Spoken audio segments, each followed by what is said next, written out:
Fiction. Postal Sam. Postal Sam. That's the name that we gave to Sam Ellsworth, the mail delivery man that lived down the street.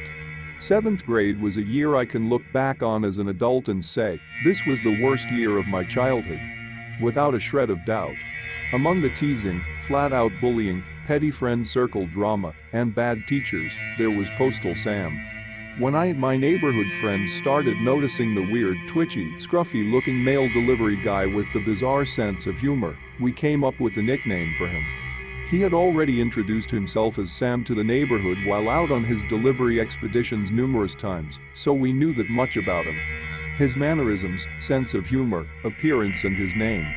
So we called him Postal Sam. Daniel, a friend of mine, came up with the name. He had heard the phrase going postal several times, and he knew what it meant. Not where it came from, but what its meaning was. He had said that the name worked because he was a postal delivery guy, and he always looked like he was about to go postal. We acknowledged this, and from then on Samuel Ellsworth was now Postal Sam. The psycho delivery guy. My small group of neighborhood friends soon began spreading the rather mundane word about Postal Sam. Well, they must have made it not so mundane, because it spread like wildfire. And like wildfire melts things, the truth slowly melted into this mutated, freakish thing that people gasped and gawked at. Postal Sam was a local legend. Have you heard that Postal Sam killed 3 dogs? They say he eats them raw, a girl would say.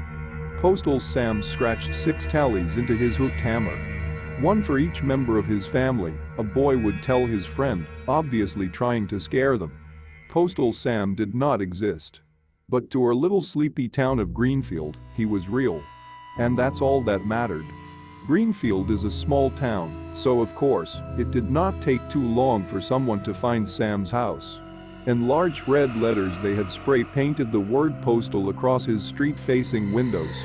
The letters drooped down sadly, and looking at it, the vandalism felt ingenuine and forced.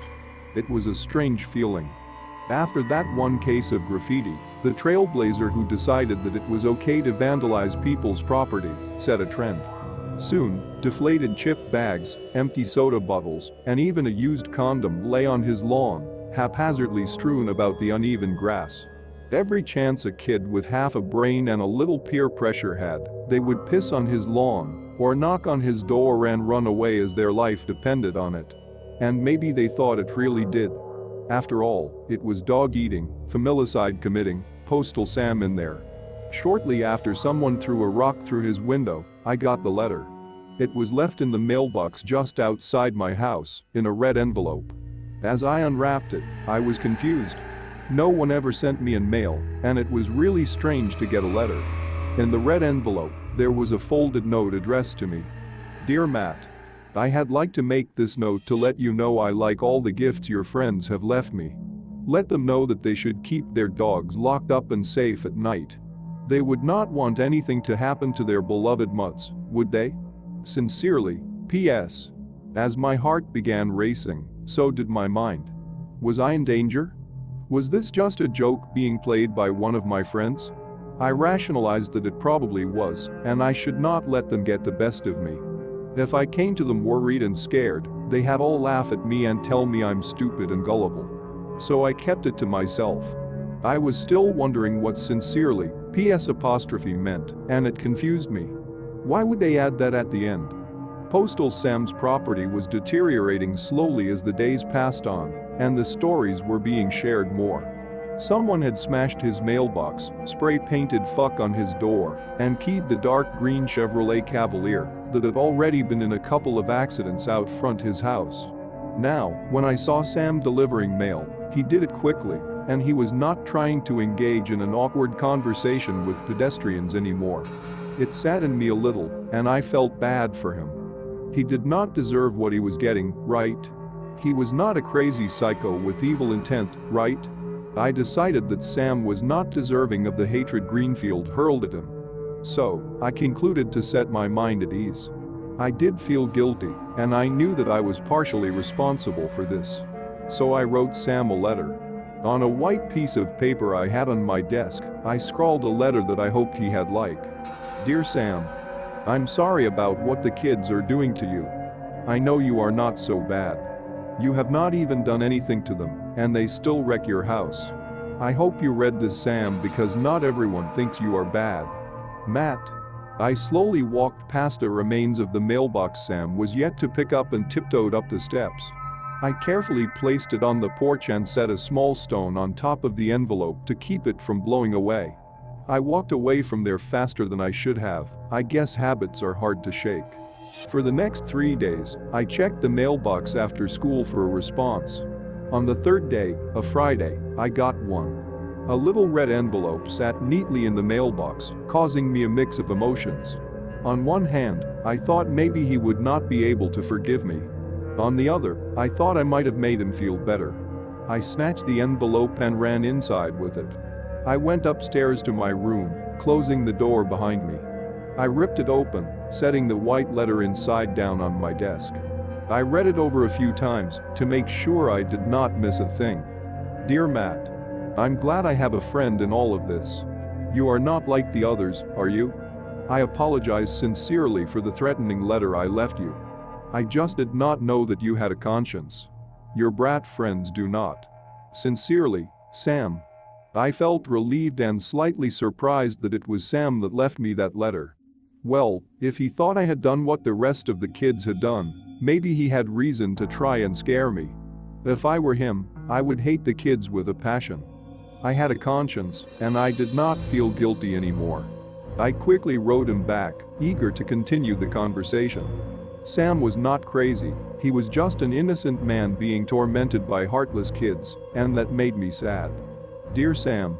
I'm happy you can forgive me.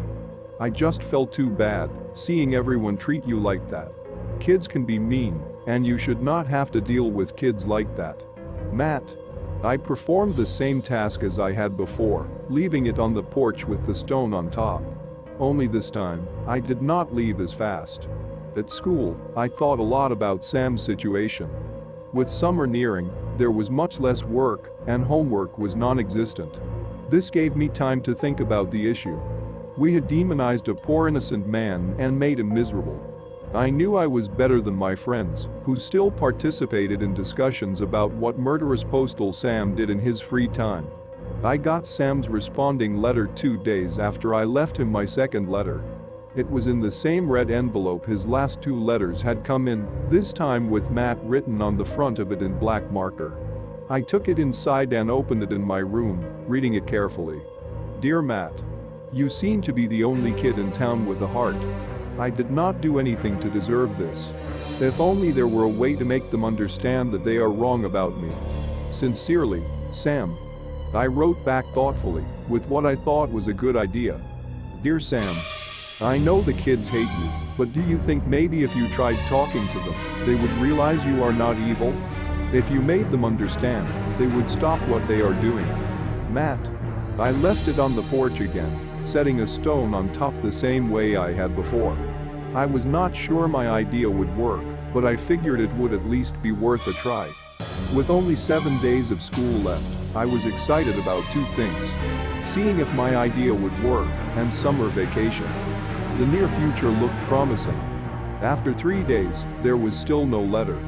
I did not think much of it. After all, the thought of approaching a group of people that hate you is pretty terrifying. I hung out with my friends, made plans for the summer, and played outside constantly.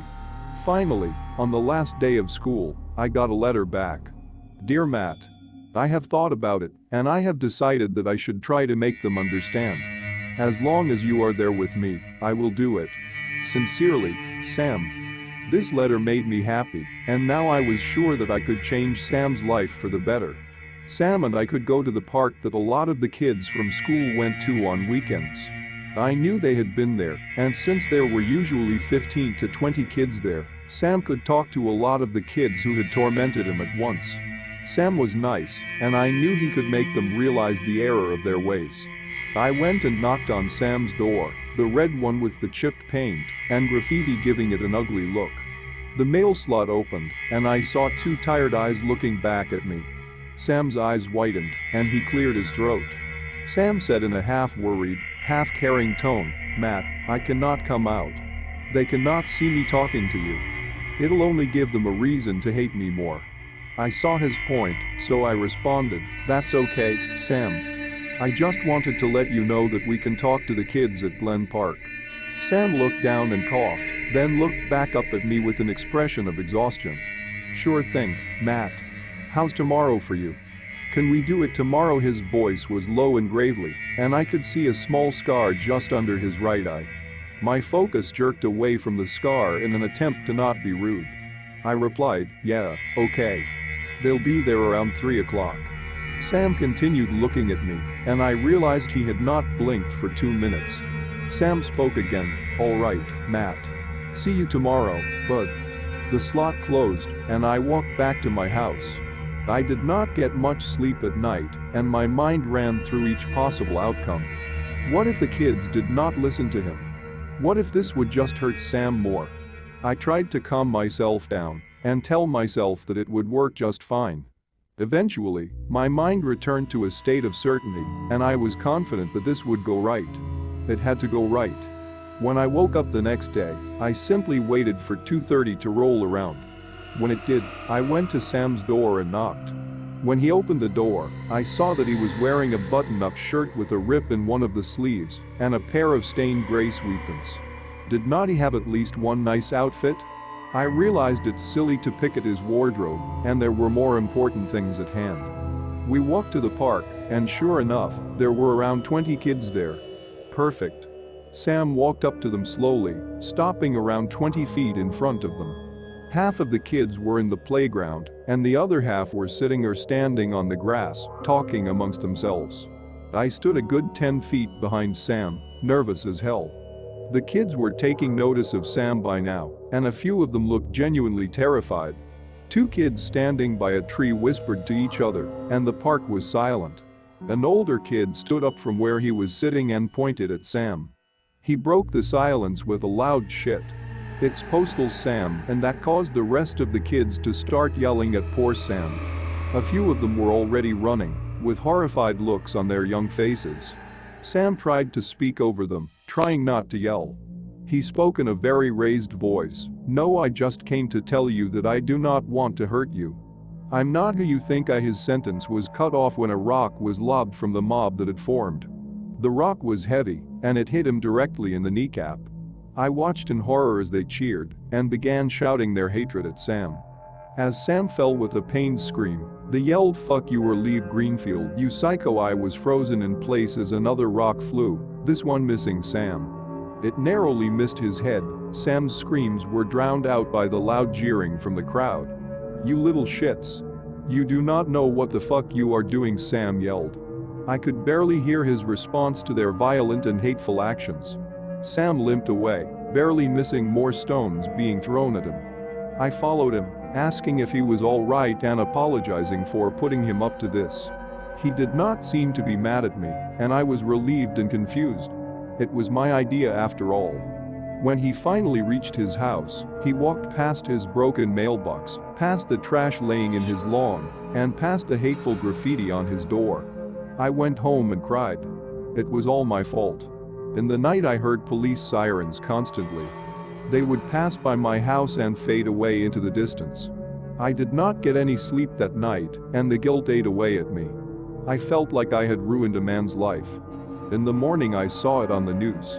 A dark green Chevrolet Cavalier with a long scratch on the side had hit several kids at Glen Park.